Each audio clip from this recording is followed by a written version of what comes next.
तमिलनाडु में सरकार की तस्वीर अब तक साफ नहीं हो पाई है। विजय आज यानी कि गुरुवार को दूसरी बार गवर्नर से मिलने गए थे, लेकिन आज भी उन्हें खाली हाथ ही लौटना पड़ा। राज्यपाल विजय के नंबरों से संतुष्ट नहीं है। तमिलगा वेत्री कजघम यानी कि टीवीके के प्रमुख विजय ने गुरुवार को 2 दिनों में दूसरी बार राज्यपाल राजेंद्र अरलेकर से मुलाकात की और सरकार बनाने के लिए अपनी दावेदारी दोहराई। नमस्कार, मैं हूं आकांक्षा और आप देख रहे हैं न्यूज 18 का डिजिटल प्लेटफॉर्म। देखिए, राज्यपाल ने एक बार फिर से कहा है विजय से कि वो राज्य में स्थिर सरकार चाहते हैं, इसलिए सरकार बनाने का दावा पेश करने से पहले 118 विधायक होना जरूरी है।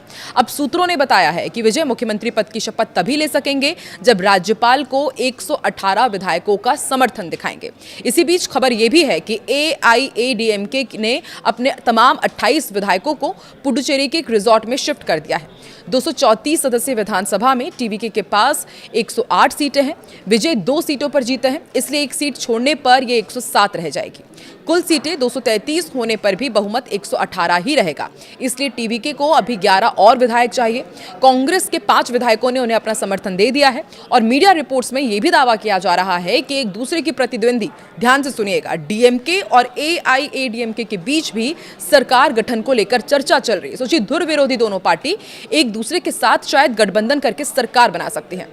रिपोर्ट के अनुसार दोनों दलों के नेताओं के बीच बैक चैनल बातचीत चल रही है और सूत्रों का कहना है कि एक प्रस्ताव पर चर्चा हुई है जिसमें AIADMK सरकार बनाए और DMK बाहर से समर्थन दे।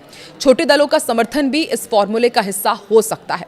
तो क्या ऐसे में विजय चीफ मिनिस्टर नहीं बन पाएंगे? इसको लेकर के अब चर्चाएं तेज हो गई। हालांकि अभी तक कोई औपचारिक फैसला नहीं लिया गया है। वहीं कांग्रेस सांसद क्रिस्टोफर तिलक ने विजय की पार्टी के साथ गठबंधन का बचाव करते हुए कहा है कि विजय धर्मनिरपेक्षता के सिद्धांतों में गहरा विश्वास रखते हैं, इसलिए कांग्रेस सरकार बनाने के लिए उनका समर्थन कर रही है। हम हिंदुत्व ताकतों के साथ कोई समझौता नहीं करेंगे। इससे साफ है कि कांग्रेस ने ये कह दिया है कि वो किसी भी तरह से बीजेपी और उनके सहयोगी पार्टी के साथ गठबंधन नहीं करेगी।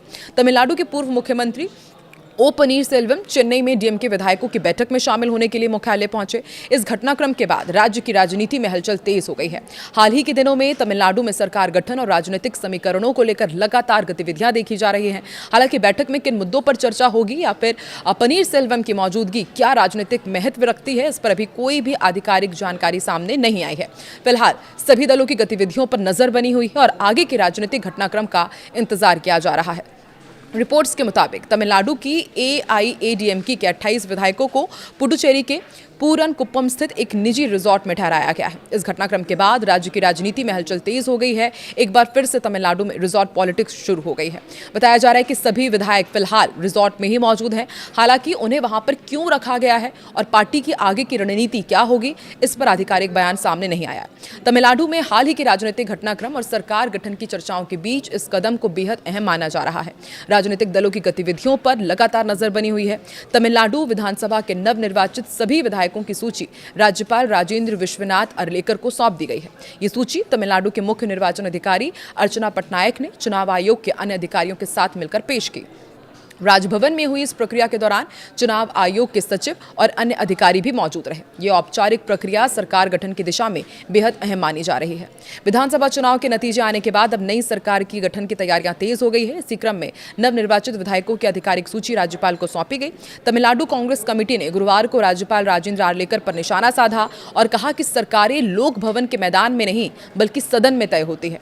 विजय ने गुरुवार सुबह दरअसल लोकसभा में राज्यपाल से मुलाकात की थी और इसके तुरंत बाद टीवी के विधायक BS बाबू ने राज्य में सरकार गठन के संबंध में मीडिया से चर्चा की और आश्वासन दिया कि जल्द ही सब कुछ ठीक हो जाएगा। ये घटनाक्रम तमिलनाडु के राज्यपाल आर्लेकर द्वारा टीवीके से बहुमत के दस्तावेजी प्रमाण प्रस्तुत की मांग के बाद सामने आया है। इसके अलावा सूत्रों ने यह भी बताया है कि पार्टी प्रमुख विजय बहुमत साबित होने के बाद ही शपथ ले सकते हैं। इसी बीच CPI, CPM और VCK के नेताओं ने चेन्नई में बैठक की है। ये बैठक ऐसे समय में हुई है जब टीवीके राज्य में सरकार बनाने की कोशिशों में जुटी हुई है। बैठक में शामिल नेताओं ने मौजूदा राजनीतिक स्थिति पर चर्चा की है। हालांकि बातचीत में किन मुद्दों पर सहमति बनी है या आगे की रणनीति क्या होगी, इसकी आधिकारिक जानकारी अभी सामने नहीं आई है। तमिलनाडु की राजधानी चेन्नई में VCK नेता थोल तिरुमावलमन ने यह कहा है कि DMK अध्यक्ष MK स्टालिन के आवास पर पहुंचकर उन्होंने मुलाकात की। इस मुलाकात के बाद राज्य की चर्चाएं तेज हो गई हैं। वीसीके और डीएमके राज्य की राजनीति में सहयोगी दल माने जाते हैं। ऐसे में दोनों नेताओं की मुलाकात को राजनीतिक तौर पर बेहद इस वक्त इंपॉर्टेंट माना जा रहा है। हालांकि मुलाकात में किन मुद्दों पर चर्चा हुई ये अभी कुछ भी स्पष्ट नहीं हो पाया है। वीसीके चीफ ने कहा है कि राज्यपाल को यह अधिकार नहीं है कि वो विजय को सरकार बनाने से पहले बहुमत साबित करने को कहें। विजय को पहले मुख्यमंत्री का पद संभालने देना चाहिए, क्योंकि यही जनादेश है। ये उनकी जिम्मेदारी है कि वो विधानसभा में बहुमत साबित करे। आगे उन्होंने ये भी कहा कि मैं राज्यपाल से रिक्वेस्ट करता हूं कि वो टीवीके को सरकार बनाने के लिए आमंत्रित करें। विजय ने हमसे समर्थन मांगा है, जिस पर हम बाद में फैसला करेंगे, लेकिन वो ये मानते हैं कि सरकार बनाना विजय का संवैधानिक अधिकार है। लगातार एक के बाद एक राजनीतिक बयान आ रहे हैं। आज जब विजय पहुंचे तो उन्हें दोबारा राजभवन से निराशा हाथ लगी है, और इसी बीच एआईएडीएमके और डीएमके बैक चैनल में क्या वाकई बातचीत कर रहे हैं? क्या विजय इस बार फिर सीएम नहीं बन पाएंगे? और जिस तरीके से राजनीतिक दलों की बैठक बैक टू बैक चल रही है, आपको क्या लगता है तमिलनाडु की राजनीति अब किस तरफ रुख अख्तियार करने वाली है? कमेंट सेक्शन पर अपनी राय जरूर दें।